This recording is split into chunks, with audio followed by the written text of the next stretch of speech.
A most effervescent episode of Lesbian Talk to you. How are you, my friends? Effervescent? I chose a word that was big that didn't make sense. It's funny. Effervescent makes sense. It's like sparkling, and yeah, I think that means it implies it also cleans too, like the effervescent power of those denture cleaners. Yeah, but Lesbian Talk doesn't do those things, does it? I don't know if we sparkle. I never checked. Okay. If you think that we sparkle, write the show. Well, guys, this is a bit of an unusual episode because of the... Unusual. Yes, because of the so many new interesting talents on Tig. Go and see them all. We're a little behind with uploading there. So what we're doing is... It's not that we're behind with uploading. It's the episodes exist. It's just we can't be, like, posting every day because other people need to post it. So either make sure you check Omega's Blip or... wait for the Tig one, which is fine too. But this time we're going to talk about 2 episodes of Doctor Who to get ourselves caught up on Tig with Doctor Who reviews before the finale. Because that's what everyone thought when they woke up this morning. I wonder what Demon Hagen thought about the episode. Yeah, so today we're going to talk about In the Forest of the Night and Dark Water. But before that, we're going to talk about something else. And what is that, Omega? It's Halloween. Right. It was Halloween. Like Halloween. This is November. Actually, so I had been told that Halloween is not the biggest thing in Europe, especially not in England, because apparently people view it as, an American thing that they're just not going to get involved with because it's just too American. This is England, goddammit. But apparently it's a huge thing in Derry, and I'm told it's like, the biggest Halloween celebration in Western Europe, is what my sister-in-law said. It's either Western Europe or all Europe. I'm not sure which. It's like an Irish Day of the Dead. It's Derry Halloween. Dude, there were fucking fireworks and everything.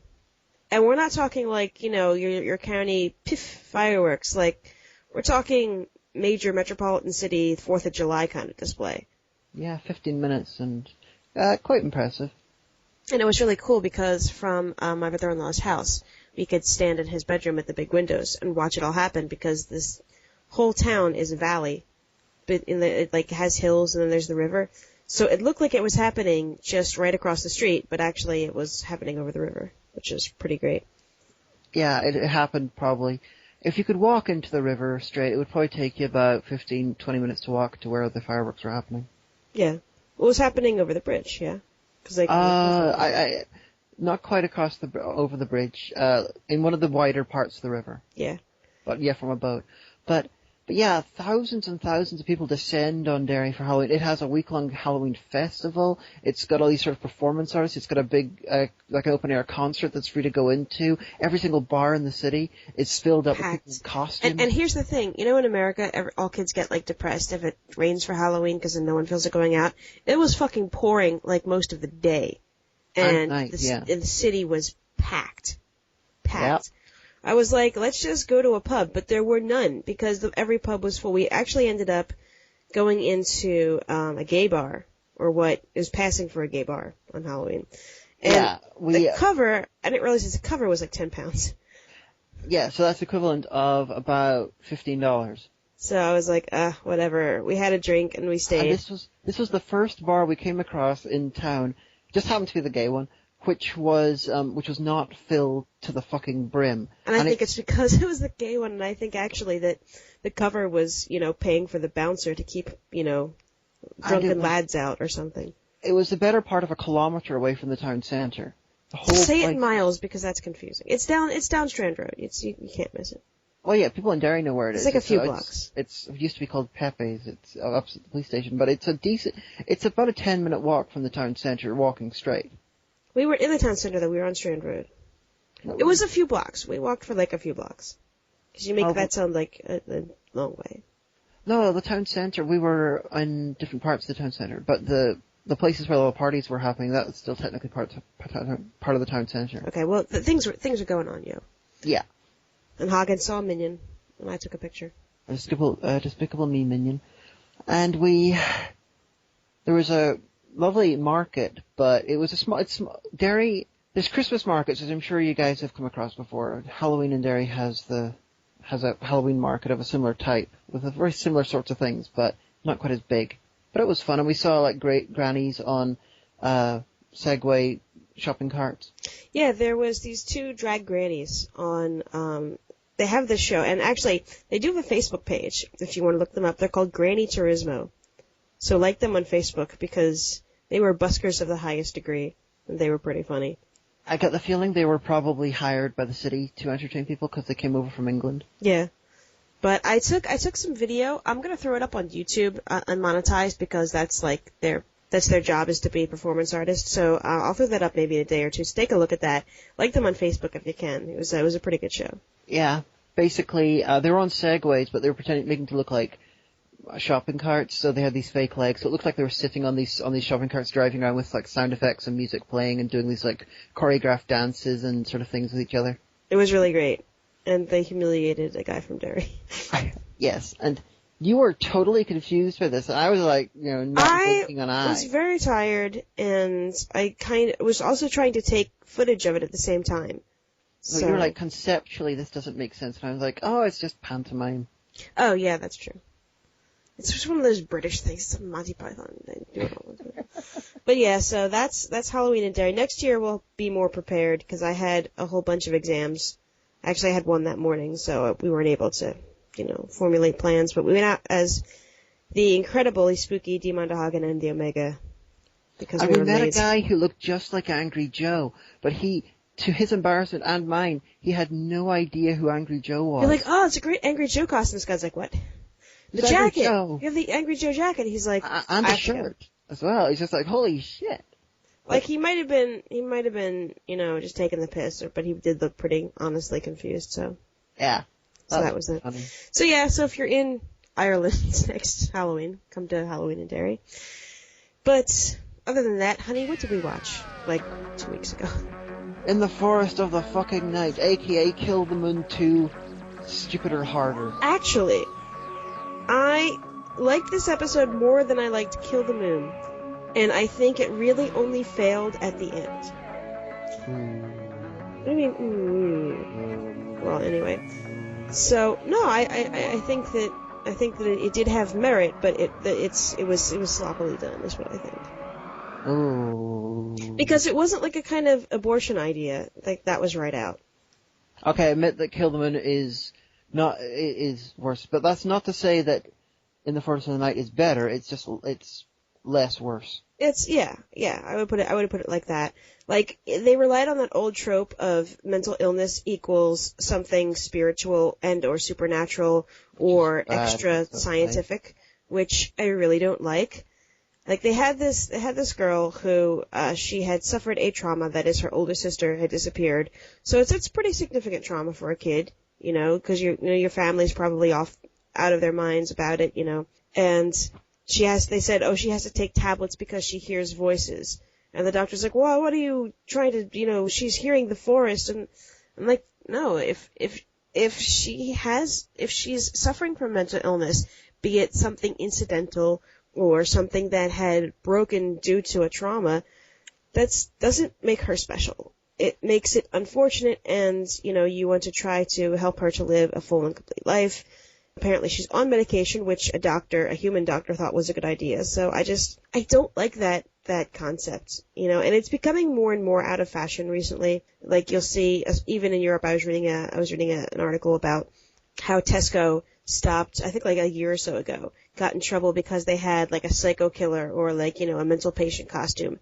And everyone said, you know what? That's really insensitive. But so that's the part that I didn't like, and I didn't like how I didn't mind the resolution at the end. I didn't mind the quote unquote space scientific reason why it happened. But I'm just getting so tired of Danny and Claire. Okay, well, so I get that there's these little alien things, that have taken to Earth. And I like the, like we're the life that endures. We are the grass on the mass graves. Because there have been huge natural catastrophes in Earth's history, and every time, somehow, some part of life endures. Okay, I'm cool with that. That somehow these things detected that the sun was about to solar flare. Didn't like that science didn't detect the sun was about to solar flare, but whatever. Wasn't too big on the idea of, we'll send a worldwide phone message to everybody. That was kind of cheesy and stupid. But I'm okay with the scientific resolution of it. And the doctor even said, okay, I admit it, I was wrong. So you're like, here's how you're wrong. I hated this episode. I absolutely hate it. The only... And I think it should have be called something different, because In the Forest of the Night evokes the poem about the tiger, and we saw the tiger for like one hot scene. And there wasn't even a forest at night. It was all during the day. Right. Jackasses. Yeah. So I think it would have been better served with a different title. Apparently there's like 2 people in London. Yeah, it was like, where the hell is it? London is like New York City. Where the fuck is everybody else? If you're in Trafalgar Square... It's like, even if a bunch of trees appeared in London, you would see fucking skyscrapers covered in like vines and shit. You would see the fucking cars like destroyed by things. They're lost in the forest, except for they just are in Trafalgar Square and don't seem to ever leave it. It's like, we got a forest. Oh look, we got Nelson's Column. That's totally London. It's like, oh, you fucking jackasses. What I want to know. Okay, this is going back to the start. This is the most simple. This is possibly the most normal thing to have a complaint about, but how the fuck did 2 teachers who were taking 6 kids on like an overnight thing manage to lose one of the children? Not just lose, that she wandered out of the museum that they were in and then across London. I think that it was because Clara and Danny were really the worst teachers for this. Yeah. They were so distracted, he's like, come on, team, keep up. And then they ran ahead of the children and are having their own, relationship discussion. I think that was to highlight the fact that they're not very good at their jobs. These 2 would be fucking fired. Here's the thing. I was like, okay, so when they're leaving the museum, the little girl's like, look at this natural science thing, teacher. I have a question. And she's like, I don't know. And I thought to myself, why did you have the English teacher and the maths teacher taking kids to a museum? Shouldn't, the science teachers be involved? Because apparently these guys and the Shakespeare teacher, are the only teachers at Coal Hill. This episode is it's a sea of baffling stuff. Okay, kill them in at least 10 minutes of where it was stupid but horror-y. And this one is just like, this is fucking stupid from frame 1 till frame whatever it is. It was contrived, but it wasn't as bad as Kill the Moon. I might actually do a double Toddy Who review just for these 2, because not only are they so roughly the same level of badness, they're very similar. You've got, okay, this sort of ridiculous, absolutely crazy thing that makes no fucking sense is happening. Oh no, the doctor can't stop it. Oh no, or the doctor won't stop it. Oh no, it's like a complete natural thing. Well, he never says he won't stop it. He never refuses and says, this is something that I have the power to help you with, but I won't. He says, shit's got real. There's nothing we can do. You guys, I'll take you survivors of the human race somewhere else. Yeah. Won't/can't. And then you discover it's completely natural. Won't is very different than can't. And he does admit that he made a mistake. He said, all right, I fucked up. You're right. I was wrong. But then they discover it's entirely natural. And then miraculously, there is no bad repercussions of this entirely natural thing happening. Because it wasn't an entirely natural thing. The only natural part of it was the solar flare. These weren't trees being like, oh gee, let's just save the humans, you guys. They were being powered by these little alien creatures. It wasn't a natural thing at all. It was the trees that had been the trees were not communicating, even though he's like, trees can communicate, and actually they can. They communicate chemically with pollen and stuff like that. This has been proved. But the thing is that this was not something that was naturally happening on Earth. This was an occurrence that involved natural things on Earth, but also because of alien involvement, those little thingies. Okay, I obviously I missed that in my angry ire in watching the episode. Yeah, when he uses a sonic screwdriver to alter gravity and trap the things that the psychotic child is seeing. She's like, oh, the thoughts are going so fast, and then they speak through her, and they're like... I heard that there was some talking thing, but the sound mix was so bad I couldn't understand what was being said. Yeah, they said, we are the life that endures, we are the grass and the mass graves, we have been here since the beginning, we'll be here long after you. So I took it to mean that these are some kind of little alien species that are everywhere, that are primordial in nature, that they've been on the Earth for a very long time, and they can influence... organic matter, i.e., they can make the trees grow. That would still be a natural thing then. But I hesitate to say natural because it's the involvement of an alien species. In the same way that the moon egg is in Doctor Who universe, that is technically a natural disaster. Okay, all right, good point. So you got this natural thing, and then the Doctor leaves and then comes back. And he doesn't even leave. He the TARDIS. He went away and he came back. Yeah, for like a hot second. It was like I know, minutes. But there are all these similarities, just like plot, like a story elements, which makes me think that there was either amazing convergent evolution going on in the scripting of this, or they're on some level they were trying to troll us, because these two stories are practically like a dull mirror of each other. It's possible because they were written by different people, so it might have been. One of them lives in Sweden. Really? Yeah, the one who wrote Killman lives in Sweden. So I don't think this was deliberate, but it's just like, did no one notice? Holy shit, you guys! You two have written nearly the same story, but you've changed all the details, but the story itself is pretty much the same. Even down to having the accidental, unfortunate implications of the big thing, like the abortion thing in Kill the Moon, and then the thing about mental illness in the Forest of the Night. But see, the thing is, that's not like the abortion thing felt very like everyone would be like, oh, right, it's about abortion. But in their defense, even though I don't like to defend this, that is a very well used trope. Well, I don't think Kill the Moon was deliberate either. I think that was completely by accident, because the UK does not have the abortion debate that America have. If it was an American show, I would think it was. Apparently, Sweden does. Do we know about Sweden? Because apparently this guy was Swedish. Oh no, he's English, but he lives in Sweden. Oh, okay. He mostly writes crime novels too. It's rather odd, but like that. See, if it was an American show or American wrote it, I would think it was a deliberate pro-life message. But the UK, we simply do not have that debate. Yeah. So. Well, I like I said, it wasn't a good episode, but then again, I don't think it deserved. It was nowhere nearly as bad as Kill the Moon. But it was very interesting. Like, a few parts are really good, like the Doctor talking about the forest is what humans fear. And it's true, because that's why forests feature so prominently in fairy tales. Because back in the day, forests were an unknown quantity. There could be anything in there. There could be, like, demons and shit. You don't know. Elves, trolls, But it's interesting that it's a British show doing that, given British horror tends to be urban. Yeah, but it's not really horror. It's just it's one of those primordial symbols. It's not really a thing anymore, because who's scared of the forest except, teenagers who are out drinking or in a slasher film or something like that. The forest isn't scary anymore because we have iPods now. But it was still an interesting little little exploration of the human psyche. At the end of the episode, you get the last bit of insane. Yeah, I didn't like that. Over the topness. Everyone's going to forget this.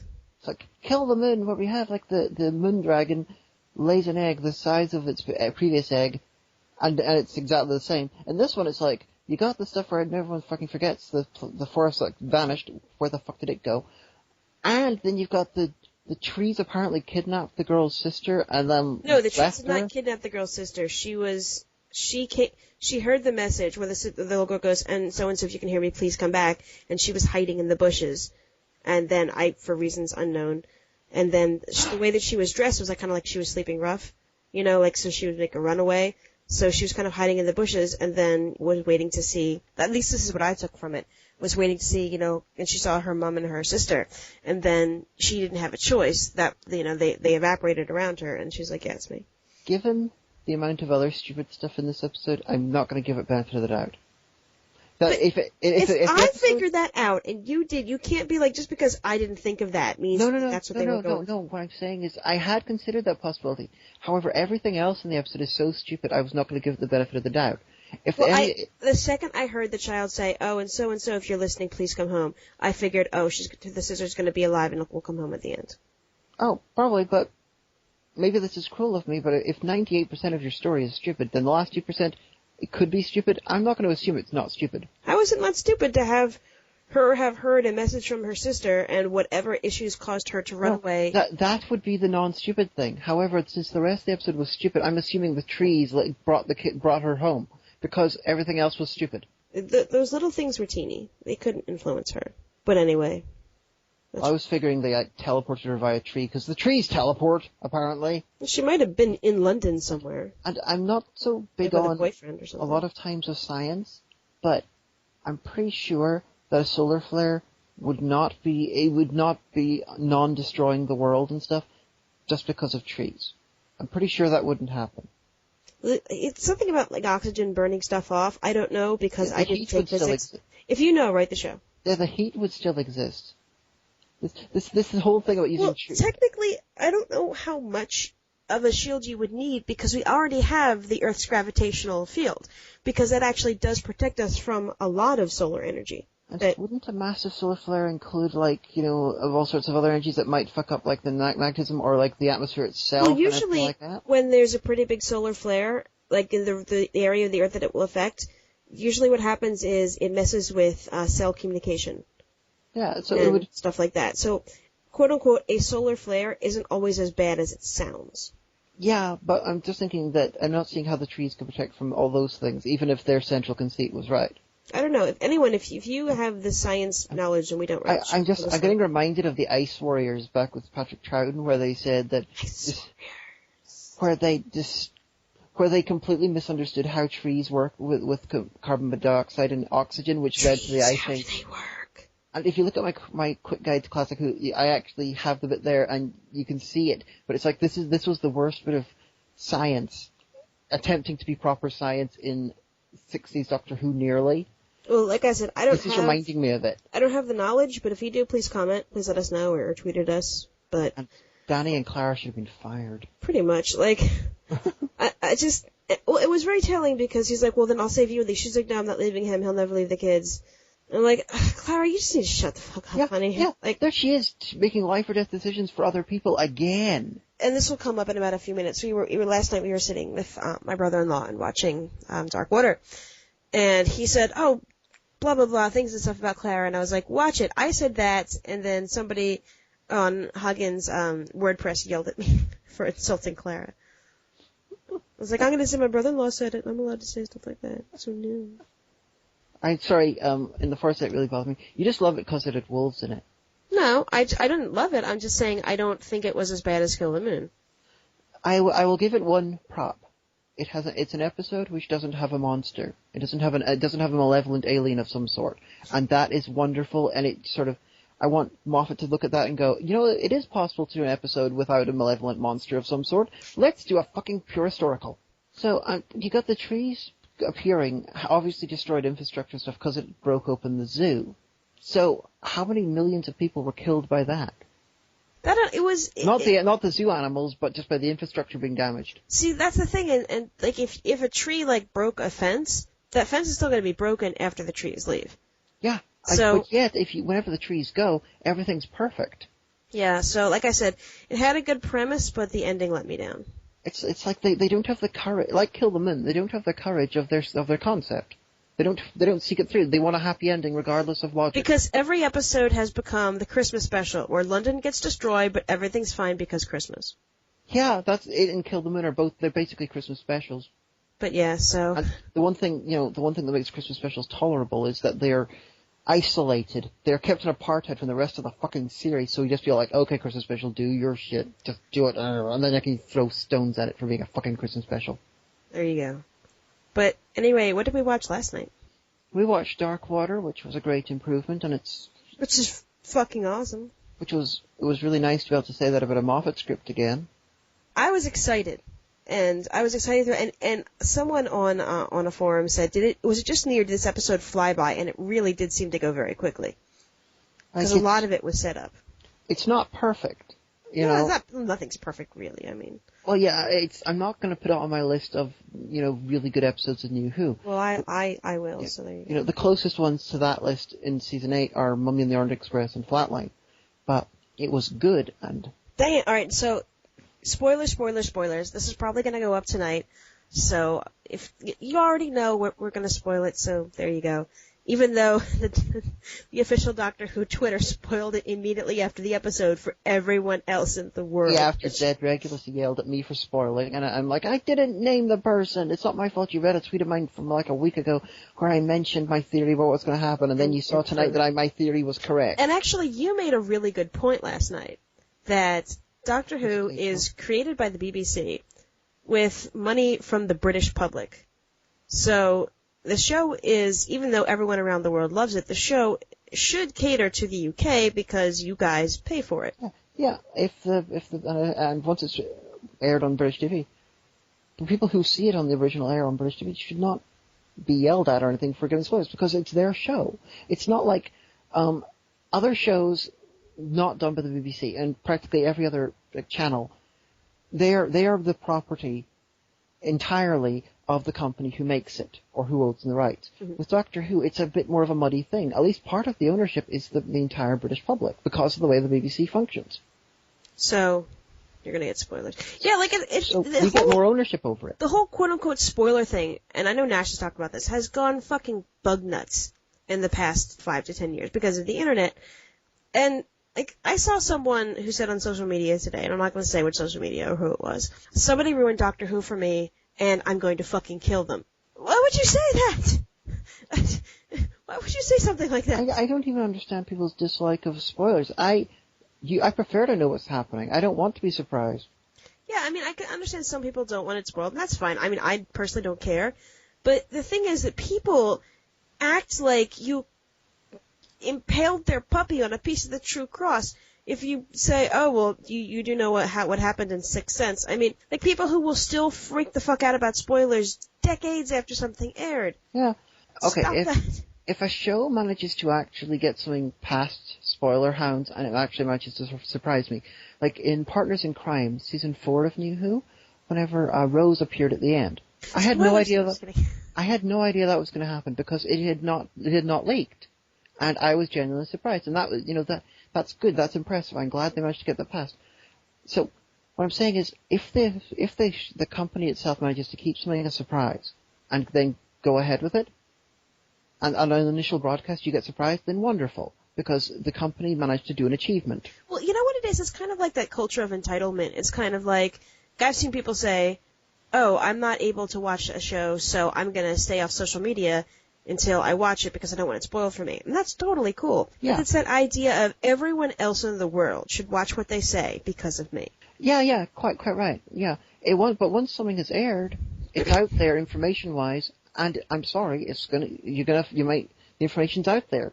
Like, seriously, like the shows I don't even watch, I will search out the spoilers. If, like, How I Met Your Mother, I think I watched maybe 0.5 of an episode years ago.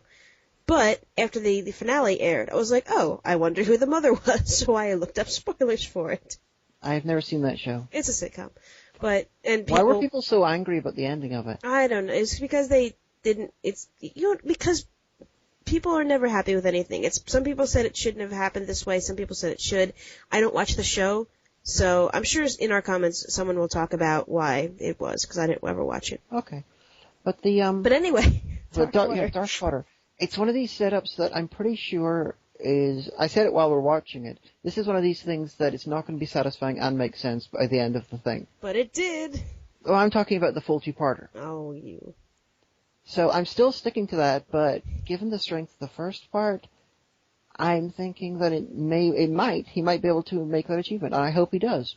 I mean, it was a good episode. And at the beginning, I didn't have faith. At the beginning, when Danny just, like, dies offhandedly, I was like, that was contrived. Clara says, it was too boring, it was too normal, it was just, well, isn't that a statement on the human condition? Although I didn't know who that old lady was. Was that her mom?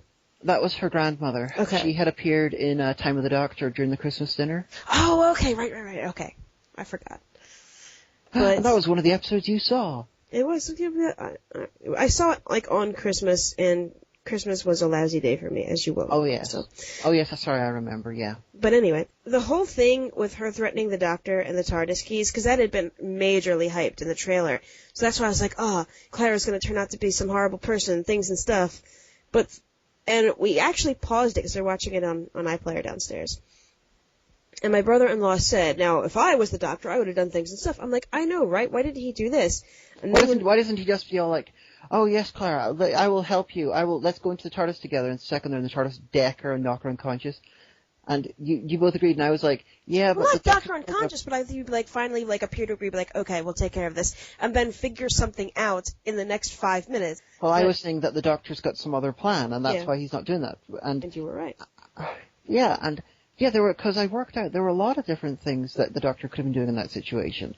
The TV movie had him having secret TARDIS key on the outside of the TARDIS. And she's like, I found 7 of your keys, and I totally expected to be a thing where each incarnation had a different hiding place for one of the keys. And so she's like, you didn't know about the War Doctor's key, ha ha ha, or something like that.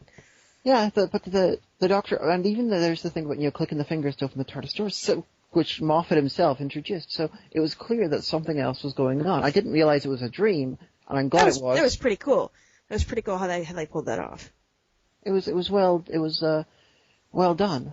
And I have to say that even though it just turned out to be the machinations of Missy at the end, I really liked the kind of, really the dark tone of the story, but also a really great sci-fi concept that they have this institution called 3W. And the 3W stands for 3 words, which are these, he's like, when you hear these 3 words, it might change your life, so you better be prepared. And they're like, well, you just do it already. And it was like, this is the 3 words that people would say when we got their transmission from the beyond the grave. Don't cremate me. Oh shit, that's heavy. That's some really creepy good sci-fi there. Even though it was totally not true, probably. It probably isn't. Yeah. Then I was like, wow, that's neat. They're using the Time Lord tech, which is actually the Matrix from Classic Who, because in Classic Who, when Time Lords died, their minds were uploaded to the Matrix, which is basically like the Matrix in the Matrix films. Whoa, I know Kung Fu, and I'm a Time Lord. Yeah, so they have this sort of digital world where your mind sort of travels through, but you're dead. I think all the separate incarnations of a Time Lord all get uploaded there, and they all live separate lives. I'm not sure, though. But the Doctor went into the Matrix in Trial of a Time Lord and Deadly Assassin. Yeah. So yeah, I love the use. I did not expect them to use the Matrix. I was like, good work. That was really cool, and it's too bad Dr. Chang died. I kind of liked him. He was neat. But I had the idea that Danny had killed civilians, but them revealing that he killed a child, it's just like, whoa. So that opens up a lot more for his character. Like, oh, I see why he went and became, a teacher. Because a lot of you, amongst other people, have said, oh, it's a throwback to the Brigadier because he became a math teacher, after being in the Army and stuff like that. But I was like, wow, damn. Well, they came up with an in-character reason for it. Yeah. Although I'm pretty sure it is a throwback to the Brigadier. But then they were like, let's have another reason for why he's a teacher in character. Yeah, but I thought he was a math teacher though, not just he was a teacher in general. Yeah, math. Yeah, the Brigadier was a math teacher. But then the question that I had was, so I figured that Missy was going around, trailing the Doctor somehow, like tracing him somehow, following his actions, and yoinking up people that were involved with him in some way. For example, in each of his adventures, oh, it's the person who died in the Dalek and stuff like that. But then I was like, she must be doing this on a grander scale, or she has been doing a lot of work about this, because how would she have the child that Danny killed unless that's just part of the program? It's just a hallucination specific to him, and it's being drawn out of his mind and his experiences. That's entirely possible, because it is the Matrix. But the time scale of the whole thing seems rather odd, because you have the half human alien robot guy from the first episode. Mm-hmm. He died in Victorian era. Then you've got the woman from Into the Dalek who seems to be a human from the far future. She's a Time Lord. She's cheating and using time. You can't bitch about that because she's a Time Lord. I can, because they want the bodies to turn into Cybermen. And they want the mind to delete the emotions so they can be the cyber programming, so they can still be put back into the cyber body. Yes, but there's 2 parts of this, and go with me on this one. There's 2 parts of this. One is having the whole 3W institution to convince people all over the world to bury their, or have their dead in these things so they'll be turned into Cybermen. Okay, great, fine, whatever. So you've essentially built an army of Cybermen that increases exponentially every day, because think about how many people die all over the world every day. I mean, even assuming it was just like, America and Western Europe or something like that. So it seems to be, that part seems to be set in quote-unquote the near future. It's set, yeah, roughly around that sort of time. That's what I'm thinking that But it really then there's others that she has been yoinking specifically because of their involvement with the Doctor. Yeah, yoinking just their mind, because the woman from Into the Dalek was disintegrated. Yeah, she's yoinking just their mind. So those are people so she can put into just regular Cybermen bodies. But if she's already got the body of the previous ones in the regular people, then why does she need the mind? Because think about how many people don't choose to quote unquote delete themselves in the quote unquote the afterlife. They're like, no, I don't want to do that. They haven't signed up to become Cybermen, so you're going to have extra bodies. Danny is being manipulated into being cyberized. Yes, but then there are others that may not have. I'm pretty sure the thing about the cremation and all, mm-hmm. I'm pretty sure what they do is that they come up with something that hurts a lot after that happens to a body after death, and they force the person's mind to go through that until that's they totally agree. Possible. But what I'm saying is she's getting those people specifically to do something to get at the Doctor. Probably to do something to fuck with the Doctor. I agree they're probably doing that, but it's like, it just seems rather impractical. I don't she has a nefarious plan. It never seems practical till it pays off in the end. The Master, it's regularly practical anyway. I gotta say though, but she's like, wait a minute, that's Time Lord technology. You felt my heart. 2 heartbeats. It's like, you abandoned me, and everyone's like, wait a minute, is it the Ronnie? Is it Romana? And someone online was like, I really wanted it to be Susan Foreman, even though that would have made that kiss really gross. And then she's like, basically, my whole body was tensed up, and I was like not even moving. And then, basically, the reveal was it was me, the Master. It was me the whole time, and I squeed so loud. The little elderly white cat who was sleeping on my lap, claws out and then bolted. And I think my brother-in-law probably thinks I have something wrong with me, but yeah. Well, when we were watching it, whenever she revealed she was a Time Lord, I can't remember why. I think you said something which made me think that it was Romana because of the abandoned thing. Yeah. And then I started listing possible Time Lords it could be. Like every Time Lord. I think you said it was like, who else could it be? And I was like listing possible Time Lords. I got to like double digits before you made me stop. Yeah, it's like, would you stop that? I'm trying to listen. And then I was like, it really was the Master. It was her the whole time.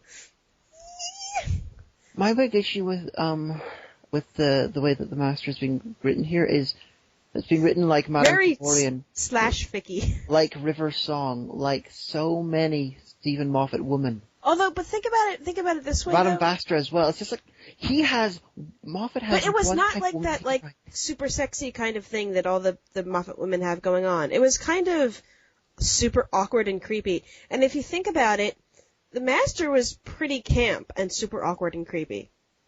So maybe it just rings weird to you because seeing it from a female. No, because like by the end she kind of did have that Roger Delgado, Anthony Ainsley kind of thing going on. Like, it was me, the Master. You know that it was me the whole time. I escaped Gallifrey, Doctor. Maybe you're right. Characterization-wise, just reminded me of Stephen Moffat's woefully because limited. The thing was, like, her attitude. Because the Moffat women are all snappy, and they have a comeback. They're like, Nick and Nora Charles. And they're also hypersexualized for some reason. But she isn't. If she were hypersexualized, it would have been awesome. But, not awesome, but it would have been less weird and awkward than it was. I don't know. I think that in this case, for this character, they have been portrayed accurately. If that will continue, we don't know. We'll have to see. Yeah, I'm worried. But, you can never just enjoy things, can you? Michelle Gomez did a very good job. Yes. And I'm very happy about that. And I'm excited because the trailers, the big trailer that was released made it seem as though Unit's going to be involved because they showed, Asthma Girl and other stuff. Yeah, they're in the second part. Good, I like Unit. We need to see more of them. And, but New Who two-parters tend to be worse in the second part, so I'm so many two-parters in You Who have a good first part and like a lackluster second part. I can't think of one that's got equally good first and second parts. Yeah. Well, it got a rousing applause from me. I thought it was really good. It made me wonder if Missy somehow orchestrated Danny's death. It made me wonder a lot of stuff, and I hope it pays off well. I'm not like you, where I'm like, I don't think it. But one of the concepts for that New Who has been batting around since season 1, but it has never done, was the idea of the Doctor creating the perfect companion by interfering with someone's timeline. The original idea for Rose was that the Doctor went back, would reveal at some point that he went back and he basically interfered with her life in various key points to make her into the perfect companion, and that's why she's such a Mary Sue. Mm-hmm. But possibly they took this idea from Missy. Missy has been interfering with in little bits with Clara's life to make her into the person so the Doctor would pick up and then to try and manipulate other things so that the Doctor would turn her into a particular person. Because Missy seems to have been the woman in the shop that gave Clara the Doctor's number. Oh, definitely. So that's interesting, because maybe she used Clara going through the Doctor's time stream somehow as a way to escape wherever. Now, we don't know how the Master escaped from all the times that he has escaped. The Doctor's like, how'd you escape? He's like, I got over it. But I said, ever since last November, when the moment was undone, I said, well, hey, that invalidates the end of time, meaning that the Master's still out there. And you were like, no, it's not the way. And I was like, yeah, because think about it. If the moment never happened, and if Gallifrey was just yoinked into that other dimension, that means that they would have never had to have Rassilon come forward in time and mess with the Master and try to bring Gallifrey into Earth's orbit. That happened before the moment was used. Yeah, but it invalidated it. It never, it unrid it. They did all those things before the moment was used. So they were preparing for the moment to be used, and even though so instead of being killed afterwards, they were sucked into a thing. So as far as I can tell, end of time did happen. I don't think it did, because I think that that's something that Gallifrey High Command would have been but we'll find out about it. Because they would have said, hold on a second, we seem to be phasing into another universe right now. We'll find out next week, unless, of course, Moffat's like, actually, this is a Master incarnation from before John Sim and Derek Jacobi. Mwahahaha. But fuck you. That'd be cool too.